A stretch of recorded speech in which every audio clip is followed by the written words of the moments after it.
but I want to thank Coach Tozer. He has been, I don't know, I think we might have played against each other when I was really young. You know, when I was back in the early 80s when I first started my career. And Keith turned into a coach very young, at 27, right? 27 years old. He went on to coach in Louisville and Los Angeles.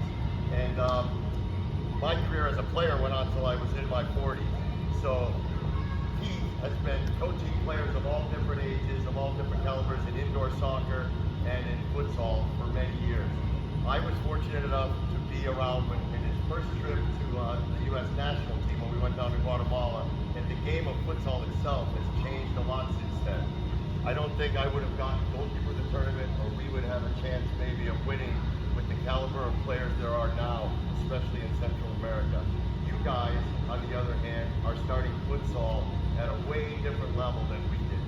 All of us played indoor soccer, and what the skills that you're learning and that you have a chance to practice and get better at now are the things that are going to help you potentially make the national team someday.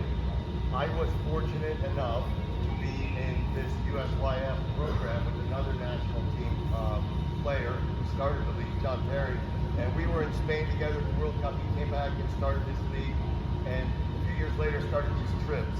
These trips are way more important, I think, equally as important culturally for these kids to go and meet other players, to see other countries, and to see not only the food and music, but the different things in the world that kids will see and realize when they go to other places. For me, one of my favorite experiences was the first CONCACAF in Guatemala. Almost all of my traveling internationally has been due to the game of futsal, and it's changed my life. It will change their lives, and I'm really excited for those of you that make it.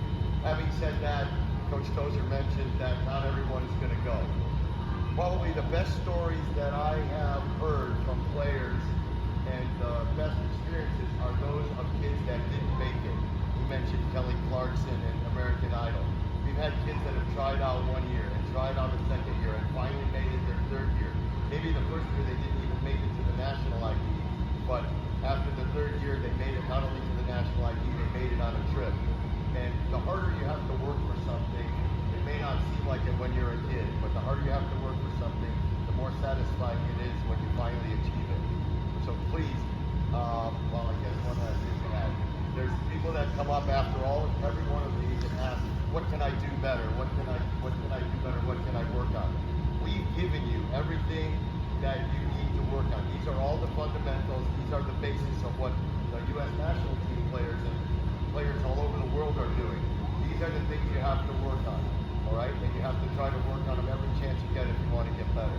I really appreciate being here. Goalkeepers, you did a great job. It's always fun working with a separate group of people within the futsal world. So I thank you guys very much. You did a great job. Enjoy